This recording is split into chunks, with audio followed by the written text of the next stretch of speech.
Love these views, Alana. Brian, you can't get enough of the Salt Lake Valley when you've got a little sunshine and those pleasant spring temperatures. We're above average. Live view from Cache Valley, where you're going to notice, a little bit of breezy condition out there. A little bit of wind, but it's pretty nice when it comes down to it. A gorgeous Friday, even with a cold front on the move. Highest wind speeds, double digits along the Wasatch Front. Not a big deal. It's just a nice breeze, but it does spread pollen. Maybe if you're an allergy sufferer, you know what I'm talking about. We've got that medium-high pollen for northern and central Utah. Medium pollen down south. This is tree pollen season, so we're coming to the end of that, and that's when we introduce grass pollens.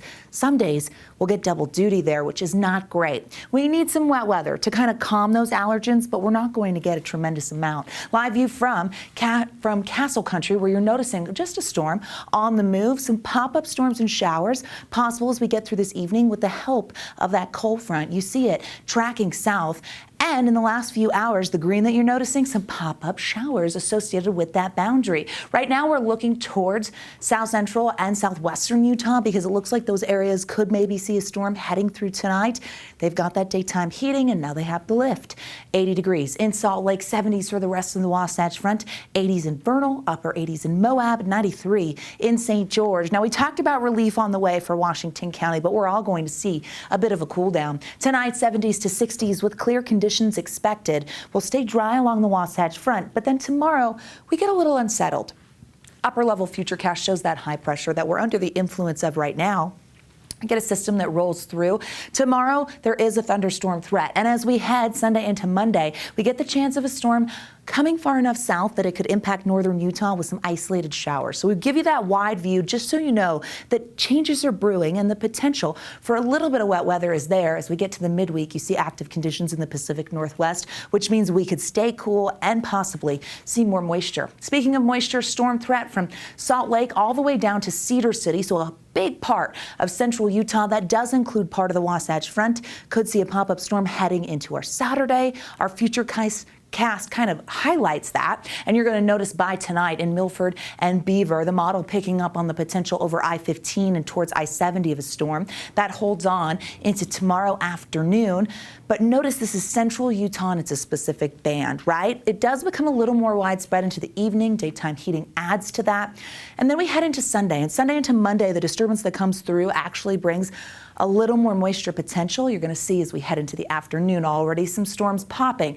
Basically, the takeaway here, it's an eyes to the skies type of weekend. We're going to cool a little bit, but we also have the chance of some moisture. And now that we're into the spring season, we just have to be aware of it. Wet weather potential peaking at isolated for Monday, but you notice it doesn't completely go away. I think Monday, Tuesday will be unsettled. We get a bit of a break Wednesday, but late next week, we could see a chance of a few more showers. 70s for tomorrow, cooling just a little bit along the Wasatch Front following this front with northwest flow behind it. 80s and 90s on the eastern side of the state, 93 in St. George. Mountain valleys are going to be nice. Park City and Heber getting into the 60s and 70s for your Saturday. Mid 70s in Ogden, low 70s in Tooele County.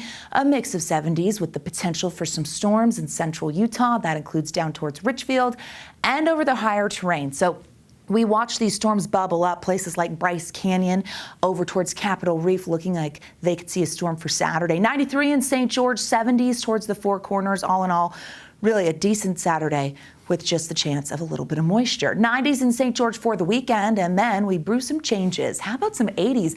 That's going to feel so nice for everybody in southern Utah. They have seen back-to-back days of 90s, and it is early in the season for that. Typically, the average is the mid-80s, 86 in St. George. Checking out the Wasatch Front, you're going to notice those 70s turning to 60s, going below average with those cooler conditions, and several fronts impacting us with isolated showers to start the work week, and that's going to feel, well, a little brisk, but springtime does that to us. It's okay. And the weekend looks pleasant. Even with the chance of a shower, 70s is gorgeous. So. And good for shred day tomorrow, 9 o'clock, Great. right, at the Red Cross there in Murray. So we'll see you.